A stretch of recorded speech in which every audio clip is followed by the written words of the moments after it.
एक घटा है, घटा मतलब घड़ा, ठीक है, और पत्थर, ठीक, घड़े में जल है, क्लियर। ध्यान सुनिएगा। एकः काकः अस्ति, एक कौवा था, सः पिपासितः अस्ति, वह प्यास से व्याकुल था। कौन था? एक कौवा था, उसको क्या लगी थी? प्यास लगी थी। सः जलम पातुम इच्छति, वह जल की इच्छा से, जल को प्राप्त करने की इच्छा से भटक रहा था, प्यास लगी थी। सः सर्वत्र भ्रमन्ति किंतु जलम न पश्यति, वह सभी जगह घूमा किंतु उसको जल कहीं दिखाई नहीं दिया। सः एकम उद्यानम गच्छति, वह कौवा कहाँ गया बच्चों? एक उद्यान, उद्यान मतलब बगीचा, या कह सकते हैं अपनी भाषा में जो वर्तमान में जो चल रहा है पार्क, ठीक है।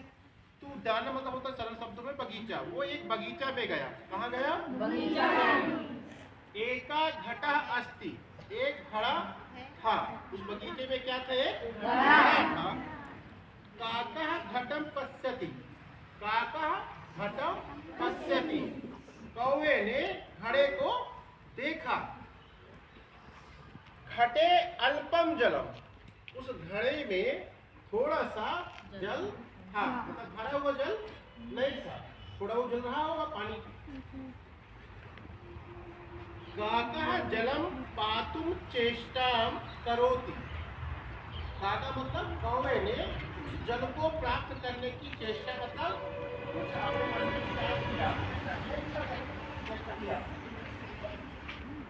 किंतु तस्य मुखम जलम न स्पृशति, कौवे का जो मुंह था उस जल तक नहीं पहुंच पा रहा था। क्लियर। काकः अत्र तत्र पश्यति, अत्र तत्र मतलब यहाँ वहाँ देखा, काका मतलब कौवे ने यहाँ वहाँ देखा। तस्य बुद्धि न स्फुरति, उसका दिमाग काम नहीं कर रहा था। सः शिलाखंड समूहम पश्यति, वहीं पे पत्थरों के छोटे छोटे ढेर में शिलाखंड रहे, बहुत सारे जो पत्थर नहीं इकट्ठा कर लेते हैं, इसी प्रकार छोटे छोटे पत्थरों के टुकड़े बगल में वही बगीचे में रखे हुए थे। तथा शिलाखंडम आनयति, उसने क्या किया? अपने चोंच से उन छोटे छोटे पत्थरों को लाना शुरू किया, स्टार्ट किया। एकम एकम शिलाखंडम घटे पातयति, और एक एक करके उस शिलाखंड पत्थरों को घड़े में डालना शुरू कर दिया। कौन किया? कौवे ने। ततः जलम ऊपर आगच्छति, और बाद में क्या हुआ? वो जो जल था, जो नीचे जल था, वो धीरे धीरे ऊपर आने लगा। समझ रहे ना बात को? जैसे आप पत्थर डालोगे घड़े में, थोड़ा सा पानी है, इसमें पत्थर इकट्ठा डालने लगोगे तो पानी क्या होगा? ऊपर आ जाएगा। ततः जलम ऊपर अगच्छति, काकः जलम पीवति स आनंदम गच्छति च, और जैसे जल ऊपर आ गया, काका मतलब कौवे ने उस जल को पिया और अपने अंदर की प्यास को बुझाई और चला गया। इससे शिक्षा क्या मिलती है? इससे शिक्षा ये मिलती है, यदि आप किसी मुसीबत में हैं तो उस मुसीबत से परेशान नहीं होना चाहिए, उसका कोई ना कोई सल्यूशन निकालना चाहिए, उसका कोई ना कोई युक्ति निकालना चाहिए, और लास्ट में उस युक्ति से कुछ ना कुछ परिणाम आपको मिलेगा।